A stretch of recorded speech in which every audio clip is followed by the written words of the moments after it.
Well, thanks so very much, Vicki. And now we can begin the program and begin with our two keynote addresses. First up is a name that, for those of us in the environmental world, have been familiar with for some time. Nancy Sutley is the Honorable Deputy Mayor for Sustainability and Energy in Los Angeles. Before that time, she was in charge of regulatory affairs and sustainability officer for the largest utility in California. But I think she really came to national prominence when she was the chair of the White House Council on Environmental Quality under Barack Obama. And as somebody who's really feels there's a terrible lack of environmental leaders and professionals taking a time and stepping up and becoming politicians, it is great to see that she's the right person in the right place for Los Angeles. So please, ladies and gentlemen, please welcome Deputy Mayor Nancy Sutley.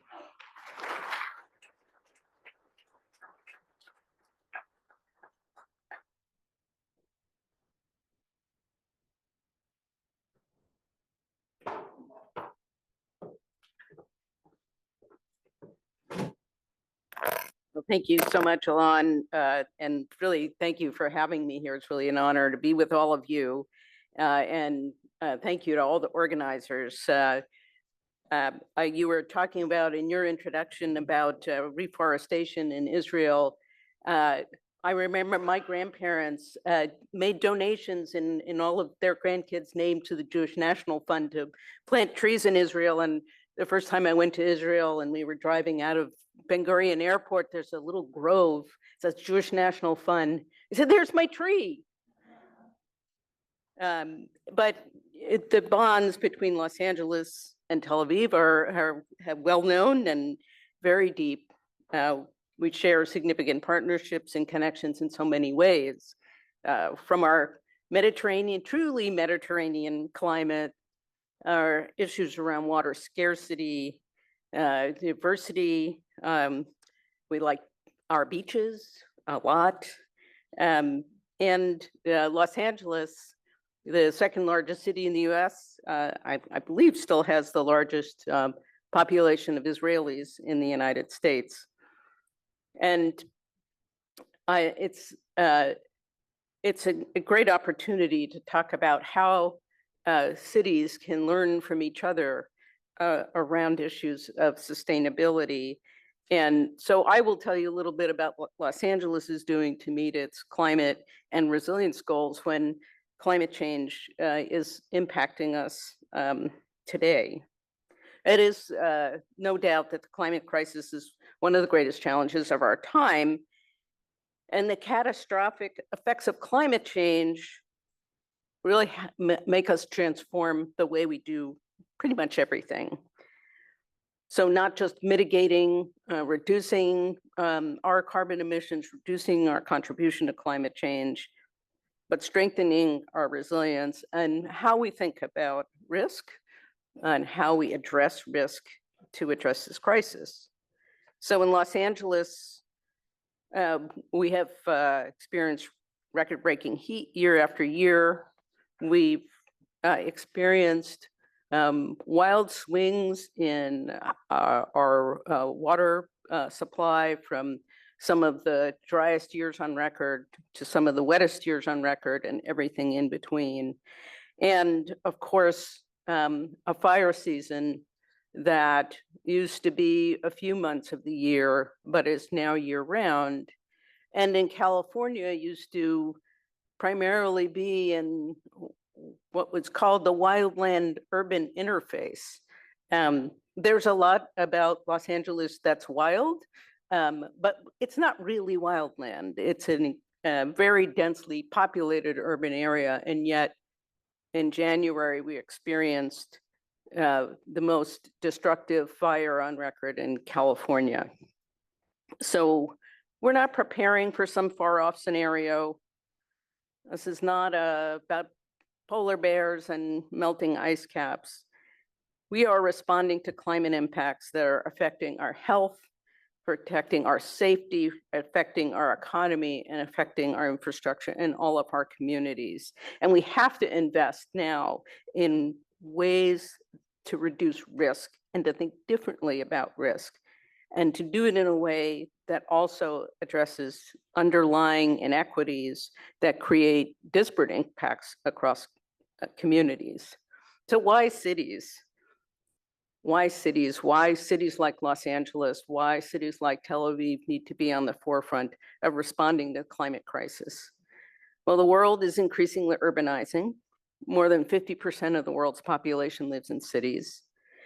And as cities, we share a lot of responsibility around both the mitigation of climate change as well as the resilience and adaptation to climate change. We control buildings, transportation, in some cases, the energy sector, through land use regulations, through building codes, through how we design our cities, how people get around our cities, the buildings that they live in, and how they use energy. And so cities have a lot to learn from each other, but we also need to work across jurisdictions, from the national to the local level. Not so sure we're going to get a lot of help from the national government at the moment when it comes to addressing leadership on climate change. But we also have to bring our own communities together, our local stakeholders, the private sector, our community-based organizations, critical infrastructure, our business community, everyone working together. And how do we enable communities, these networks to form that can respond and act upon things that we need to do to advance resilience? So strengthening community resilience is really important for cities as the government entities to provide resources so that our own communities can build their adaptive capacity and policies that support innovation and improve quality of life at the neighborhood scale. In infrastructure, from our water and power systems, housing, transportation, our sewers, everything else must be designed to protect communities and nature from the hazards that pose the greatest risk. And so resilience means we all are working together to build a future where everybody has the opportunity to thrive. So how have we been doing that in Los Angeles? We are fortunate. Mayor Bass came into office in the end of 2022, and we are building on the legacy of our previous mayors who've set down markers and goals for the city. And what we're really focused on is how do we make sure that we're getting to those goals? Our goals around a zero carbon city, zero carbon energy system, zero carbon transportation, zero carbon buildings, zero wasting water, and zero waste. So what we've done is assembled our city departments, because we have a lot of them in Los Angeles. We're a big city, and our city government covers a lot of things, and really the effort to try to make sure that these city departments are focused on delivering on these goals, and also focused on working together on goals that cut across departments. And the thing about Los Angeles is we do own a lot of our own infrastructure. We have the largest municipally owned power utility in the US, one of the largest drinking water providers, as well as our own sanitation, sewage treatment, sewage collection and treatment. We own the second largest origin and destination airport, Los Angeles International Airport, and the largest port in the US, in the Port of Los Angeles, with its sister port of Long Beach, where 40% of the goods coming into the United States come in through the ports of Los Angeles and Long Beach. And so if we can point ourselves in the right direction as a city, we can really unlock climate mitigation and climate adaptation. If we can get our utility to be 100% carbon free by 2035, one of our goals, that unlocks the ability to take all of the carbon out of our transportation systems, take all of the carbon out of our buildings. And so we need to focus on delivering on all of these goals. So as I mentioned, one of the most important things that we can do, and one of the key initiatives that we've been working on, is to make sure that Los Angeles's utility, the Department of Water and Power, is 100% carbon-free by 2035. And this is an incredibly urgent initiative. And Los Angeles, as it continues to make progress towards that goal, will become a global leader in the transition to clean energy. Our locally owned utility, the benefit of that is we can set our own goals that reflect the needs of our community. And so we didn't just pick a goal out of the air because it sounded good. In 2021, the Department of Water and Power started a study called LA 100. It was a partnership between Department of Water and Power and the US Department of Energy's National Renewable Energy Lab, and a long list of community stakeholders. And they really literally modeled Los Angeles down to the building level. One of the reasons that we picked NREL to do the study was because they have a supercomputer, and they could do a lot of analysis and really down, as I said, to the building level. And what that study showed was that 100% clean energy grid was feasible, and it was feasible by 2035. And while we can make sure that we're protecting our ratepayers, our customers, and community. And so that's the goal that the city of Los Angeles adopted. And we're putting this into action by investing in solar energy and wind energy, and geothermal energy, and energy storage capacity. And this year, in just a few months, the Department of Water and Power will be taking its last coal-fired power plant out of service and replacing it with a blended hydrogen and natural gas plant, the first in the nation. That's been a long time coming, and we're very excited. So beyond the grid, as I said, one of the really important kind of aha moments is that if you clean up your grid, if you get your grid to be, the electric grid to be carbon-free, it really unlocks the ability to get your buildings and your transportation systems to be carbon-free. And so we can also support that transition when it comes to transportation. For example, the Department of Water and Power has already invested more than $120 million in electric vehicle charging infrastructure since 2018, and much of that has gone into multifamily buildings. In Los Angeles, I think people have a vision of Los Angeles as, sprawling neighborhoods with lots of single-family homes, but in fact, more than 60% of Angelenos are renters and live in apartment buildings, and some neighborhoods in Los Angeles are denser than Manhattan. So this emphasis on addressing the places that people live and work, and to provide electric vehicle charging there is very important. So Los Angeles currently has more electric vehicle chargers than any other city in the United States, with close to 38,000 of them. And the Department of Water and Power also provides cash rebates for used electric vehicles. And that's really to focus on communities, the communities that people can't afford to buy a new electric vehicle, but may be able to get a used one. As climate change intensifies, of course, we turn to the subject of water. We have seen, more unpredictable precipitation patterns, more extreme weather swings, longer dry spells, wetter wets, and these shifts, and they are fundamental shifts, make us rethink how we manage and invest in our local water system.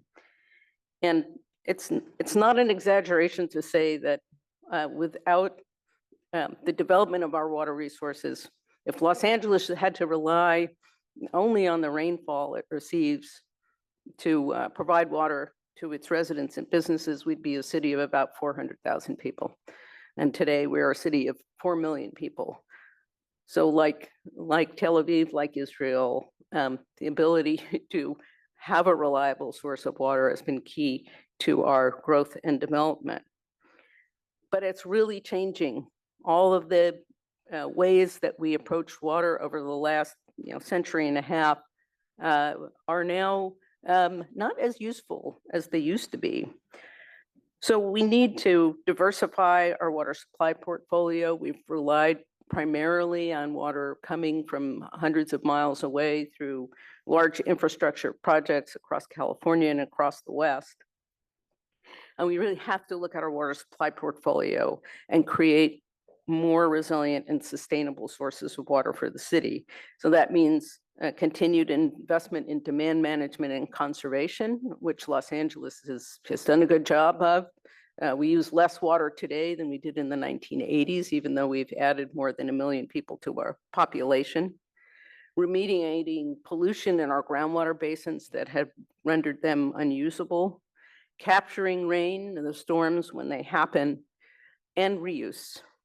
And one of those initiatives is maximizing the use of recycled water from the city's largest wastewater treatment facility. And you'll hear later from Felicia Marcus, who's been helping us out, advising us on our planning for that. In March of 2025, the Los Angeles Department of Water and Power Board of Commissioners and the Los Angeles Board of Public Works unveiled the Pure Water Los Angeles Master Plan and Hyperion, the large wastewater treatment plant program implementation plan, marking a significant milestone in advancing sustainability and resilience of Los Angeles's water supply. Yesterday, I was speaking, I along with my colleagues at Department of Water and Power and the Bureau of Sanitation that runs our wastewater system, we're making a presentation on this to a business group in Los Angeles. And we achieved something I thought I'd never see. They said, we've managed to make water as an issue both sexy and scary. And I think that's pretty good. And we need to still, besides making these investments in recycled water, and we need to continue to prioritize water conservation. And we have a lot of programs to help our residents, our businesses conserve water, incentivizing homeowners to replace lawns with native and drought-resilient plants, installing rain barrels and infiltration systems to catch stormwater, and to really assist businesses to modernize their facilities, to use the latest water efficient equipment to save money and conserve water. So we also are facing, as we said, extreme heat. Last summer, it was one of the hottest on record, and we can expect more extreme weather. And the city of Los Angeles has really taken the initiative. And you'll be hearing later from our Chief Heat Officer, Marta Secure, who's sitting in the back. Wait, Martha, there we go. Who her position was created in 2022. Thank you. And we're one of a handful of American cities that have a Chief Heat Officer. And it's both to respond at the moment in heat. We're expecting a big heat wave in the next few days. But also, how do we plan for more extreme heat, more hot weather?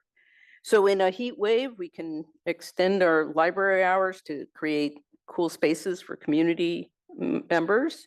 But it's also things like planning for long-term investments in our tree canopy and shade structures and hydration stations and other things that we can do to lower urban heat in the places that need it most.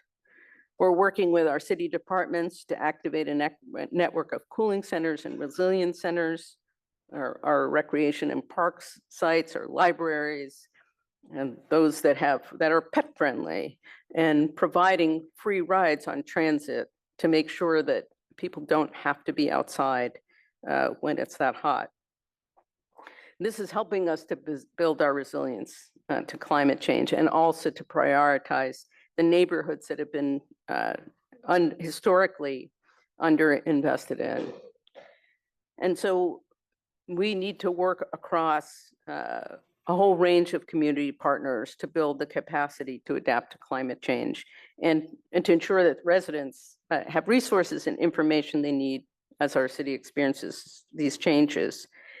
And we are also not just thinking about the ways that we can get carbon out of our day-to-day lives, but also how do we use nature? How do we develop nature-based solutions that will help us address resilience, shade equity strategies and tree canopy programs that prioritize historically disinvested communities. And you'll hear later from Rachel Malerich, our city's chief forestry officer. Wave, Rachel, here we go. And we're investing heavily in stormwater capture systems that replenish our groundwater basin so we can be more resilient to longer and frequent droughts. So equity plays a critical role in this mission. We have to focus on our most vulnerable communities, making sure they're not just included in the conversation, but they're at the forefront of our efforts, benefiting from these investments, creating jobs, reducing energy costs, and improving air quality. We still have the worst air quality in the nation. So we have to make sure that we are prioritizing our most disadvantaged communities. Now, one thing I have to make sure that I talk about is the wildfire rebuild. The fires in January destroyed communities, literally whole communities in the greater Los Angeles area. The Palisades fire directly affected the city of Los Angeles, Pacific Palisades community, destroying homes, community centers, churches, businesses, libraries, parks, pretty much everything. And this is a real demonstration of how climate change is affecting us in Los Angeles. So as part of the response and recovery in the wildfires, Mayor Bass recently released an emergency executive order on resilient rebuilding to make sure we build back the Palisades stronger. The city's going to do everything we can to rebuild in a way that protects homes and businesses against wildfires. Unfortunately, we know that this may not be the last fire that affects our communities and the last extreme weather that affects our communities. So we need to continue to prepare and position ourselves to lead on climate resilience. And so we have asked our city departments to streamline permitting for homeowners who want to rebuild all electric, more fire-resistant homes, promote the use of fire-resistant construction materials to harden homes and businesses, and to further strengthen the resilience of our utilities and our infrastructure to ensure power reliability during severe weather events. And most importantly, we need to make sure that we have climate resilient housing designs that protect us from wildfire, but also incorporate natural cooling techniques, adequate ventilation, and heat reflective and heat dissipating materials. And that will protect us both during heat waves, reduce our reliance on air conditioning, and make our communities more resilient. And we need to go beyond just the Palisades community. And so working together across our business, our community, our academic institutions to help Los Angeles become a model of resilience in the face of climate change. We also have to prioritize environmental justice and economic opportunity and transform our city in a way that doesn't just reduce emissions, but also uplifts and protects our communities that have historically been left behind. We're soon to complete the city's first ever climate vulnerability assessment and really looking at our neighborhoods down to the block level and working with communities in the most climate impacted neighborhoods who worked alongside our city planners to identify multi-benefit solutions to climate change locally, and making sure that our communities have a voice in how we build more resiliently. And we need to make sure that all of our communities can benefit from the investments we will be making. One example is the Department of Water and Power's comprehensive, affordable, multifamily retrofits camera program. I always say that's the don't let engineers name programs. Kind of come up with something better.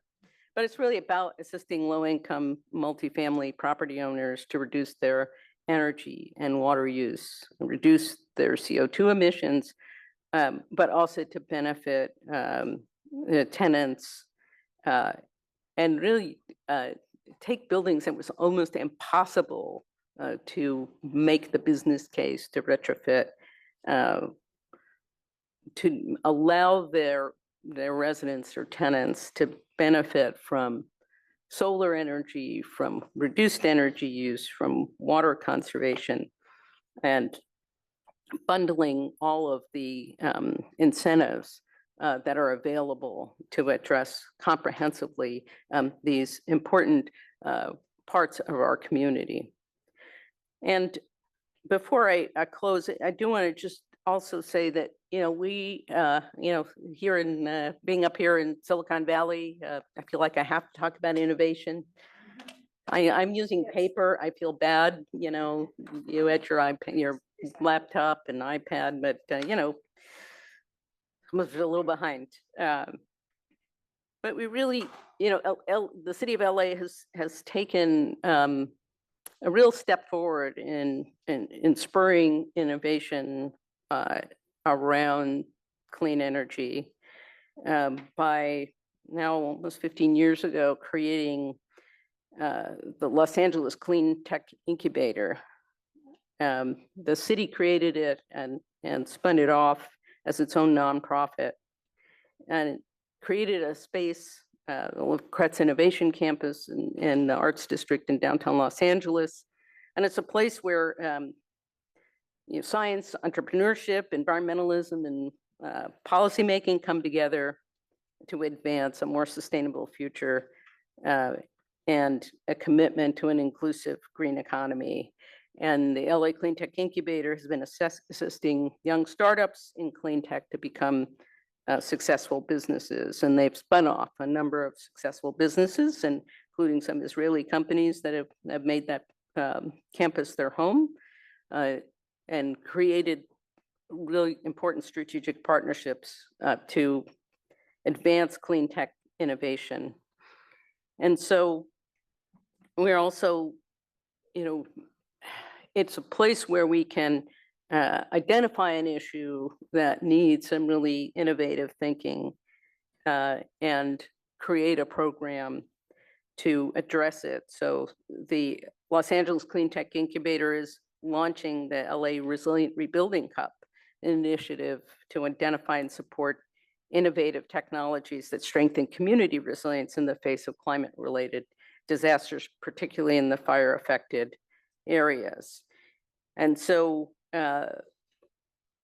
one last issue that I have to address is, we're going to be hosting coming up some important major global events in our city very soon, starting with the FIFA World Cup in 2026. There'll be 40 days worth of football, soccer games in the LA area in 2026, including one of the quarterfinals. And of course, the Olympic and Paralympic Games in 2028. This is the third time that Los Angeles will be hosting the Olympics and the first time hosting the Paralympics. A lot's changed since the first time Los Angeles hosted the Olympics in 1932. And a lot's changed since the last time that Los Angeles hosted the Olympics in 1984. We secured funding to strengthen critical infrastructure, expanding our transit system to connect communities ahead of the games, and allow residents to get from UCLA on the west side to downtown in under 30 minutes. We've also signed on, well, actually LA 28, or the Olympic Organizing Committee has signed on to the Shade LA campaign, a public-private partnership with the goal of expanding shade across the region. But the most important sustainability element of the LA 28 Games is what we're not doing. and that is building new permanent structures. We're leveraging existing venues and previous game sites, and that will significantly reduce the embodied carbon footprint of the games. So we are aiming to make the LA 28 games the most sustainable games in history, committing to hosting a transit first games, and to also make sure that this Olympic investment will have a lasting impact and make Los Angeles more sustainable. So thank you again for the opportunity to talk about Los Angeles, to share with you some of our experiences, and I look forward to hearing about some of the great things going on in Tel Aviv as well.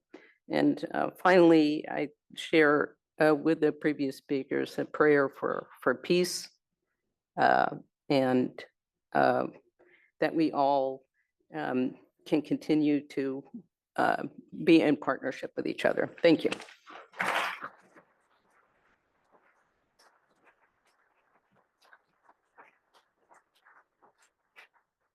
It is very refreshing to have elected officials who not only have such environmental literacy and competence, but also ambitious vision. So thank you so much.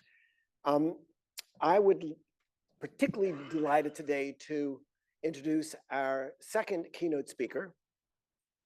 Professor Noah Efron is a Tel Aviv City Council member who is the chair of the city's Municipal Environmental and Sustainability and Animal Rights Committee. Noah is a professor from Bar-Ilan University. He founded the program there in science, technology, and society. He's written many books, influential articles. Many of you may know him as the weekly host of, I think, the most listened to podcast in English about Israel and politics, the Promise Podcast, sort of a nice place of refuge for liberal progressives who are connected to Israel, can get some interesting insights. And some of you may remember him as that young, charismatic, upstart bass player in the 20th century rock band Liquid Plumber. That's where I remember him from. So give it up for Noah Efron, our next keynote speaker.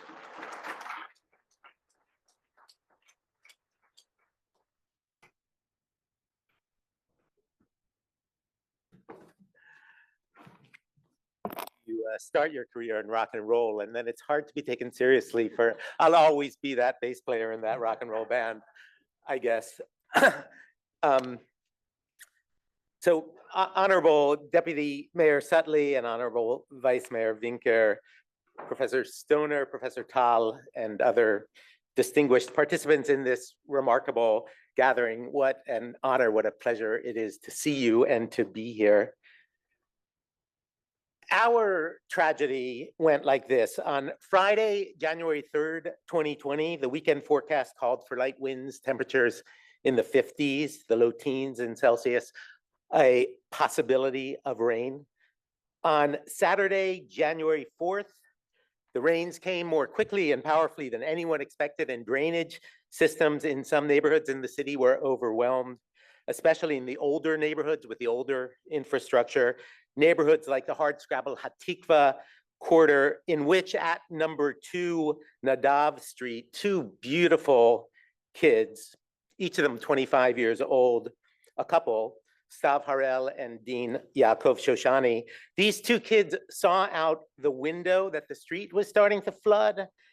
It was still morning, and they got the idea that they ought to move their car to higher ground from their building's underground parking lot, which they figured was bound to get flooded.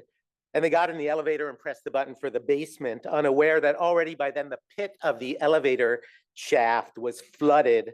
And when the elevator reached the pit, it short-circuited. And for Stav Harari and Dean Shoshani, there was no way out of the elevator carriage, and the floodwaters rose.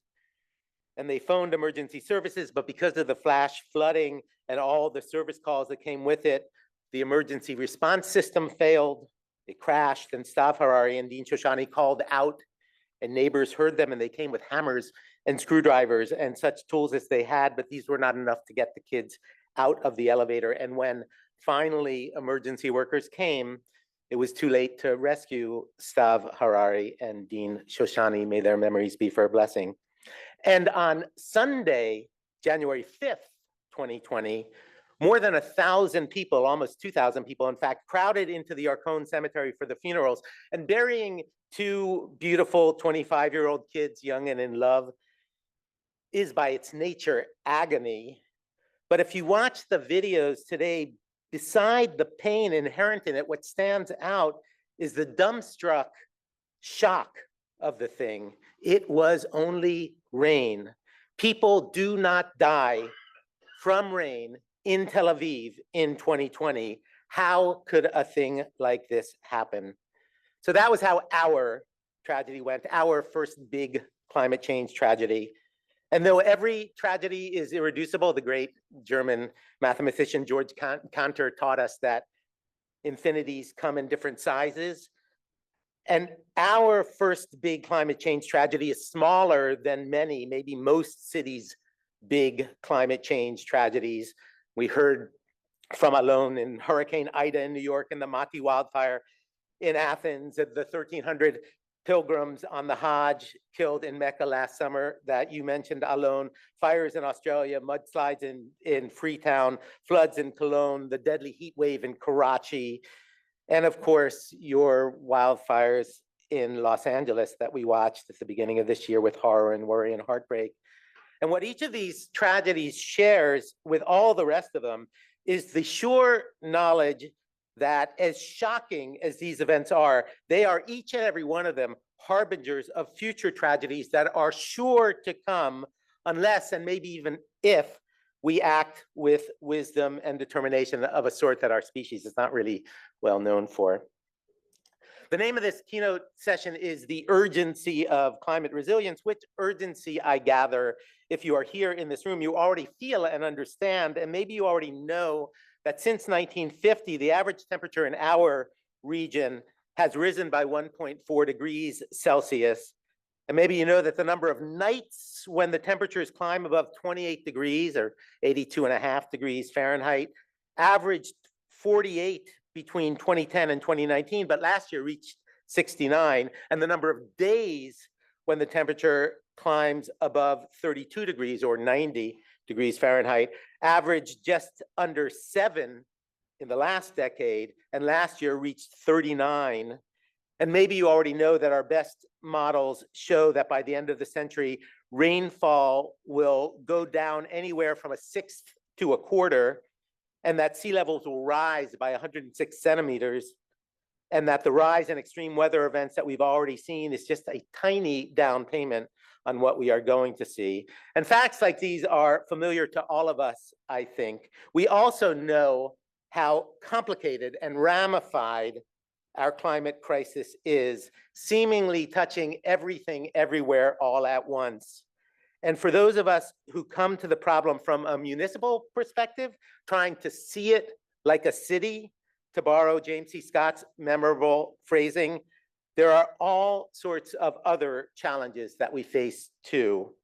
One of these challenges is the obduracy, the fixity of infrastructure. Stav Harel and Dean Shoshani lived in a newish building on a street in a neighborhood with not at all newish infrastructure, water and sewage systems, the energy grid, roads and sidewalks, and all the rest. The stolid rigidity of these systems is part of their nature. Infrastructure is made for stability and durability and for the long run. And because of this, changing it is hard. This fact is especially important and vexing when what we are out for is climate justice, as it militates towards that most exasperating dictum from Ecclesiastes, that which is has been long ago, and that which is to be has already been. In our struggle to change how we do now and in the future, water, power, transportation, and all the rest, we forever confront how we did power, water, transportation, and all the rest in the past in the form of concrete, bricks, stone, glass, and metal, things that by their nature resist change and take a price for it. inequality can be coded into, embodied by concrete and brick and stone and glass and metal. Another sort of stubborn obduracy that complicates our efforts to address climate change is the time lag built into urban planning itself. In Tel Aviv-Yafo, like many cities, what gets built today often reflects decisions made a decade or more ago at a time when what all we knew or thought we knew about climate and about technology and all we knew or thought we knew about what our public priorities ought to be were different. A building finished in 2025 may have been conceived in 2012, approved in 2017, permitted in 2020. By the time a new building opens its doors for the very first time, important things will have changed from the time it was first conceived. And this lag between plan and reality means that even as we adopt new climate goals, our built environment continues to replicate older patterns of energy use, of water management, and all the rest, implicated into plans often drawn before we got more serious and smarter about our climate crisis. Something like this is true, too, in the way the city itself is set up, its managerial infrastructure that by its nature, too, was made yesterday for yesterday's problems. The first great success of our present mayor, Ron Huldai, who, when he first took office in 1998, inherited a city in spectacular disarray on the verge of insolvency. His first great success was to create for the city a framework for good government in a modernist, progressivist idiom, rationalized and well-ordered, with decently funded units, with well-defined areas of expertise, serious and systematic planning apparatuses, centralized oversight and review, etc., all of which amounted then to a revolution in good governance. And now the mayor is called upon, and the rest of us too, to stage a second revolution, one that moves governance from disciplinary silos to interdisciplinary planning and practices, one that allows for new kinds of distributed rather than rigidly centralized control, one that embraces adaptive systems over monumental infrastructure, one that prizes sensitivity to place, to locality, over sweeping and more universal policy, and one that prefers an experimental and improvisational ethos over strict by-the-book technocratic rationalism. Another challenge we face is our national government in this area and others. Too often, there is a mismatch in scale between the sort of systemic approach that our responses that our climate crisis demands and the sort of responses that local government is equipped and allowed to or authorized to offer. We sometimes find ourselves in Tel Aviv-Yafo in a sort of regulatory straitjacket without the authority that we need to create the solutions that we would and should create to improve our transportation system, our energy systems, maybe especially our water systems, etc. It is true that there has been lately a rise in voices in our national government advocating the delegation of more authority to local government, but voices are sometimes just voices. And the fact remains that the national government does too little to address our climate crises, while insult to injury, making it hard for city governments to do what we can and should be doing. I won't presume to speak about all that's going on here, but from the headlines that reach us across the sea, it seems that here too in the United States, the federal government's failures of vision and action make the work of cities with vision that are eager to act that much harder. Add to that, that we also find ourselves in a fiscal straitjacket prevented by law from issuing municipal bonds and pressing into service other financial tools that cities around the world often use to fund ambitious projects and programs of the sort that we need. Still, another challenge we face is the problem of maintaining our focus and shepherding the focus of residents, citizens of the city on climate in a time of perpetual existential crises. We now have the agonies of a horrid, miserable war that our government shows no sign of soon bringing to a close. and which miseries will linger for generations for everyone in the region, which is our tragedy.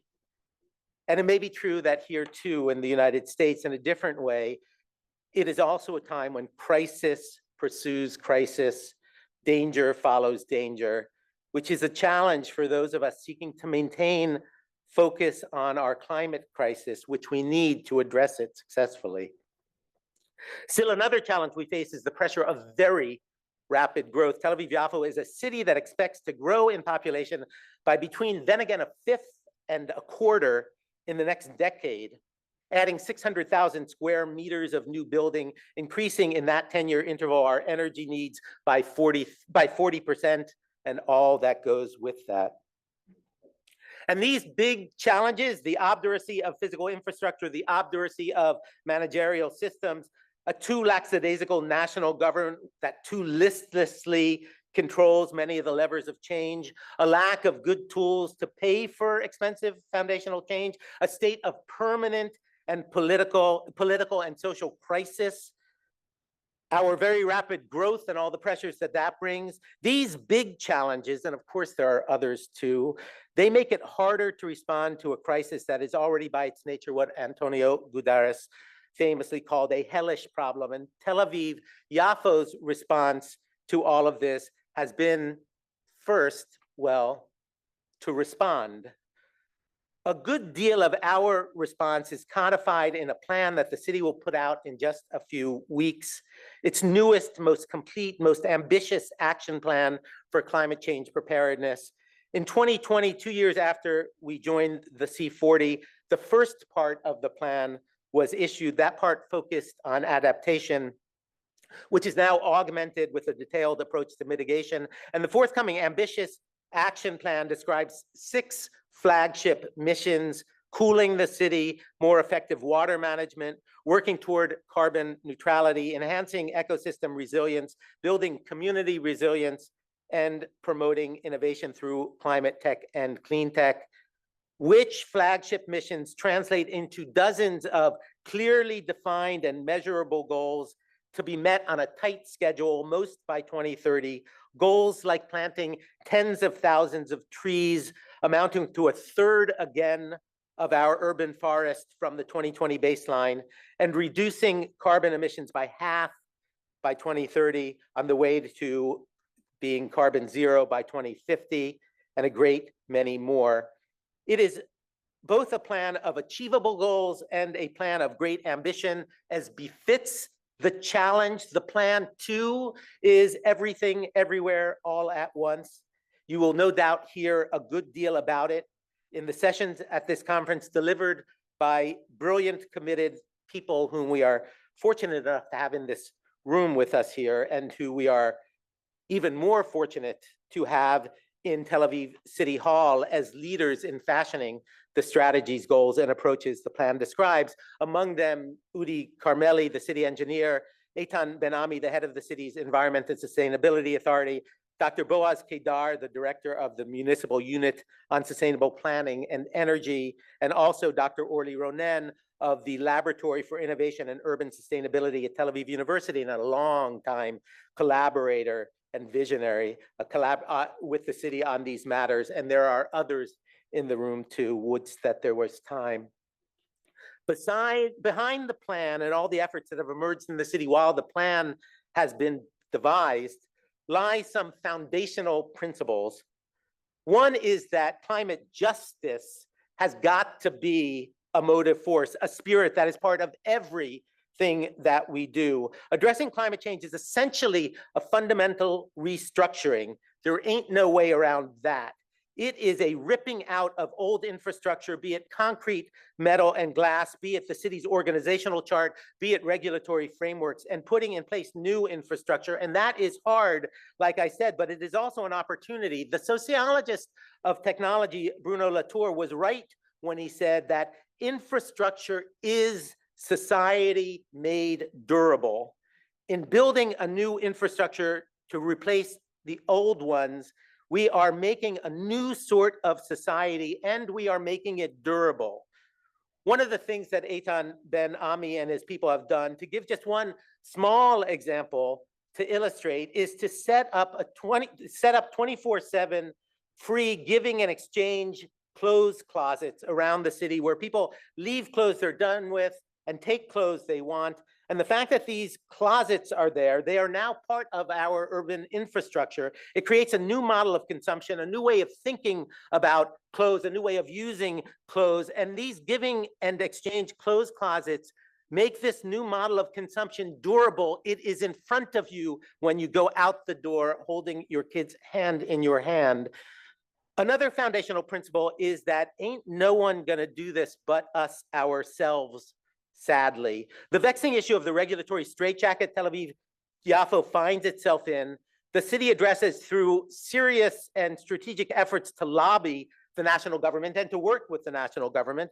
And these have their influence over time, but it is also an issue that the city addresses through creating workaround solutions of florid creativity. Faced with a national government ban on allowing public transportation in the city on the Sabbath, a long-term concession to Orthodox politicians and parties, the city created a system of free buses on the Sabbath, including intercity buses. And it is a system that has a certain Rube Goldberg-ish to it. If ever there was an improvised workaround, it is this system. And the thing is fabulously expensive as well, but it lets, say, young city residents who want to visit their folks in the suburbs for a traditional family dinner on Friday night to not hold on to cars that they don't really need and no one wants them to have. It says in the Talmud, "B'makom she'ein anashim ishtadel liot ish," in a place where there are no humans, try to be a human, and that too is a principle of action for us.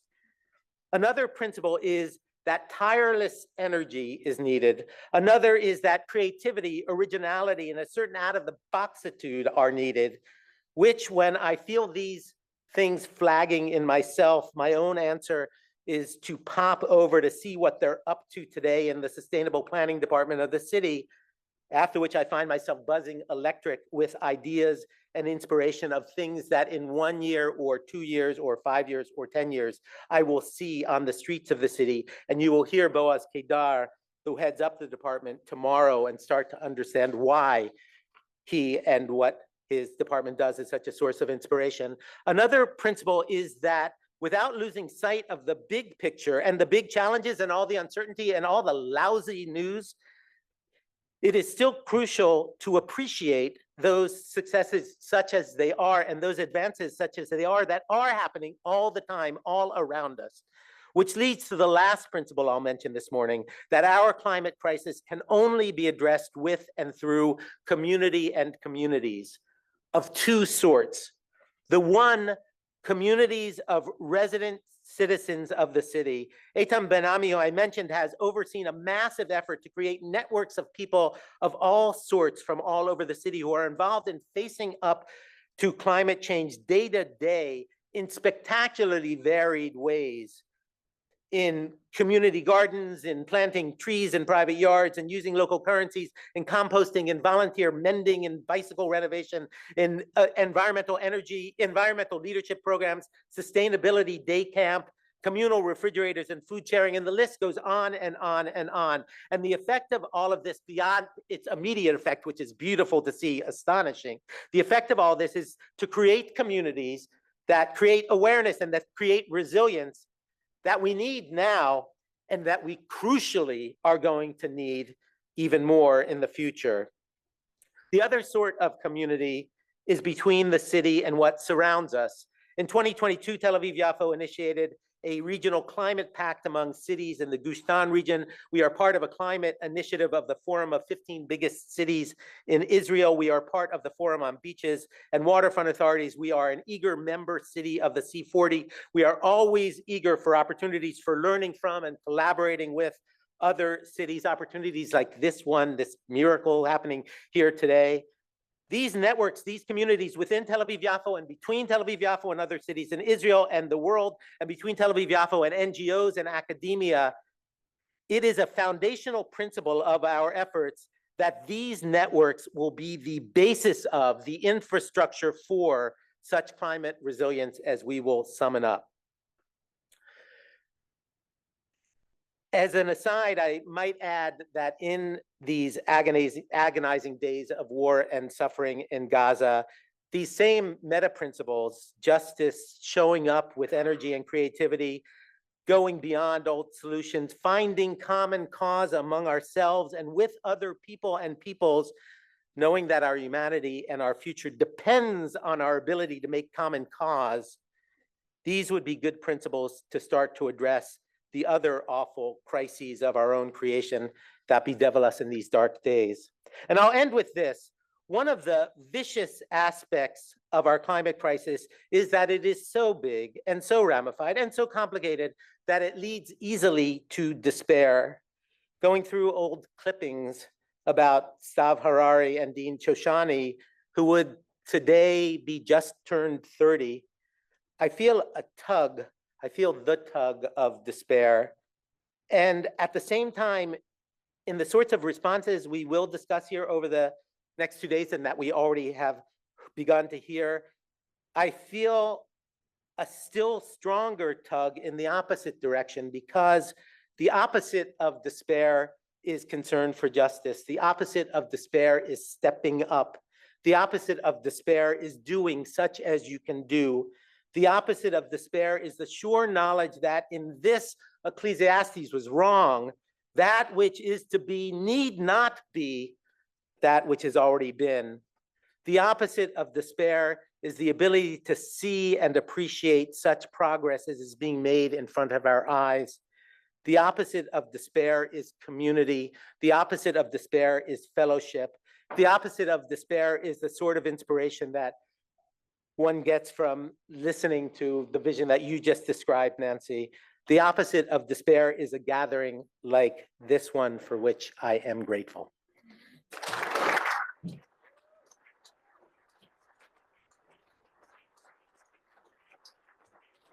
Well, Efron nailed it. And you know, this is a very wired community. There's a 25-person delegation here. So I want to thank Professor Noga Kronfeld-Shor, who is the head of the environmental school at Tel Aviv University and our incoming provost, for just sending me an important message, which I will share with you, and I'll translate from the Hebrew Ynet. Report: Israel and Hamas have agreed to a ceasefire for 60 days. So maybe by keeping the faith, we brought in a little bit of good news. I'd like to give just a couple questions, and then we'll sort of absorb the overtime time and meals and when breaks. I see a question in the back there. So I'm not sure, we were supposed to have a microphone set up, but just yell for now so we can keep it going. And if you have a question you want to ask, just say it loudly.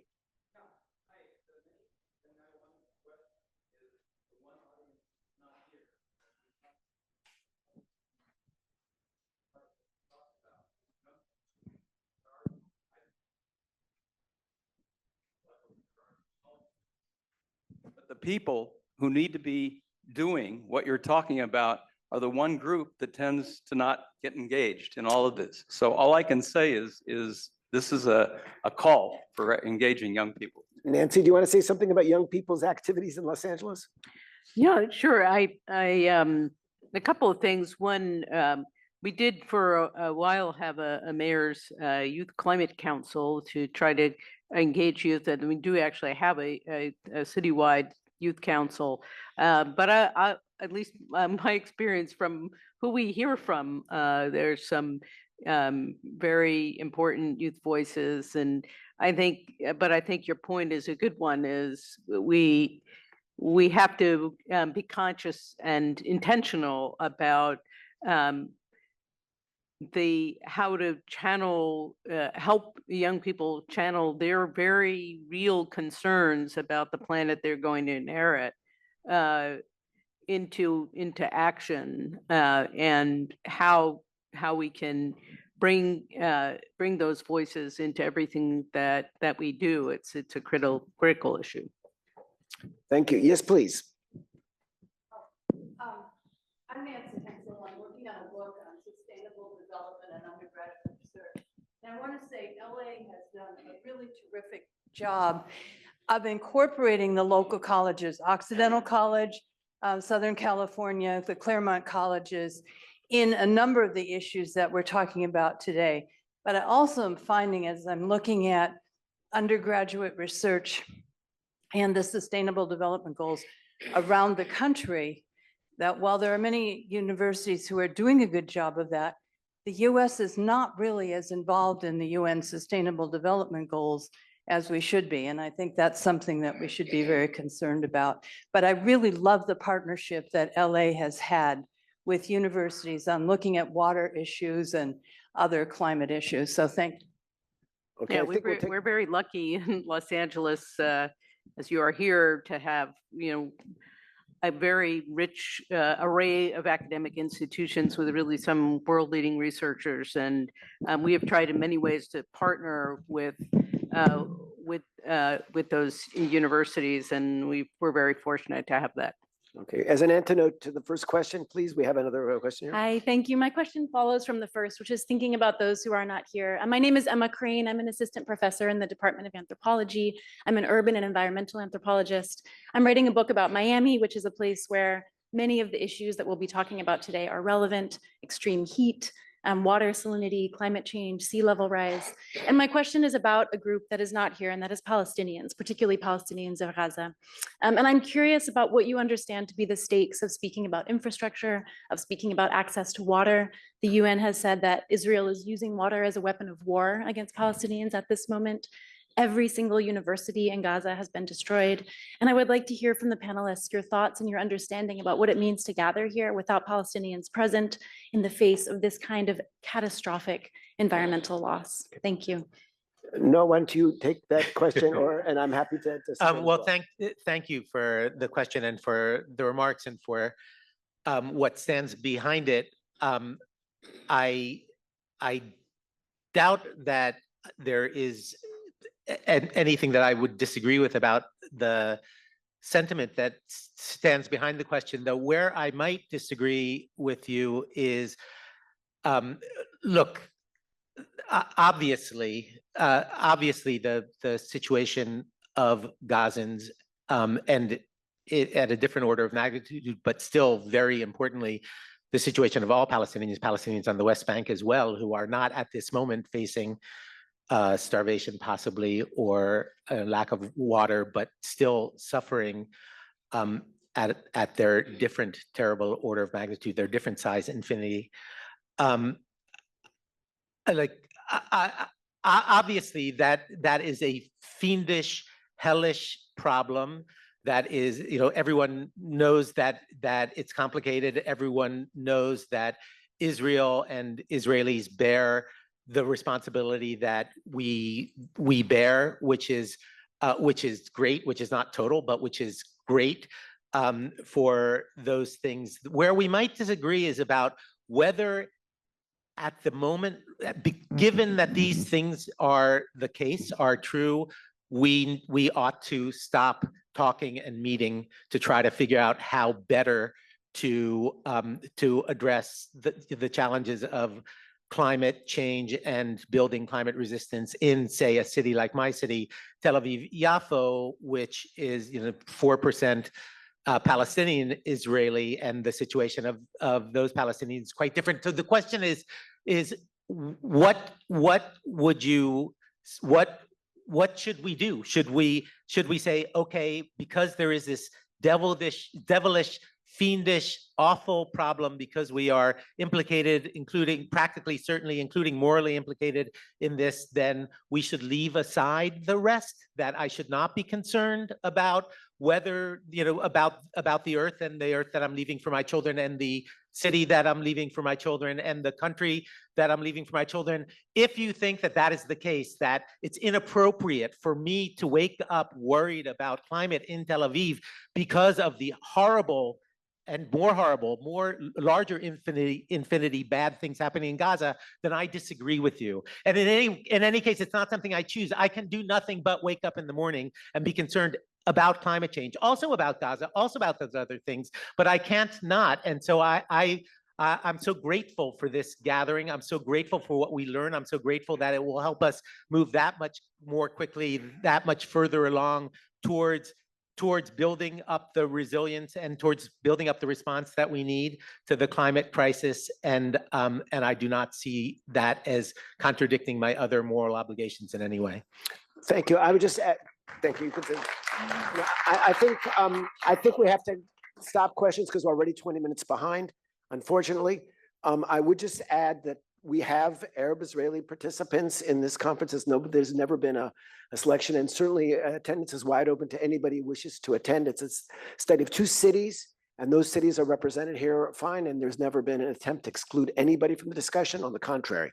So thank you for your question, and we'll leave it at that. We have another session. I see Nigel Savage is a great environmental leader, and he wants to say something, so say it very briefly, and we'll move to the next panel. You've got a microphone next to you. Sorry, I was going to ask a question about financing. I won't, but I just wanted to say in one sentence, I just came here from a private conference in Paris, which included Israeli and Palestinian leaders working together on water issues and a range of other things. And I would simply say to everybody who is here, Americans right now understand what it is to drive off a cliff and feel that there is so little that we are able to do. And I would simply say that for academics and in civil society, the ability to lean in to the relatively small number of people who have maintained working relationships, including around climate and water, is one of the most valuable things that we can do. Thank you very much. And I love the fact that we're segueing. I'm sorry, please sit down. We're done with this session. We're going to move to the next one.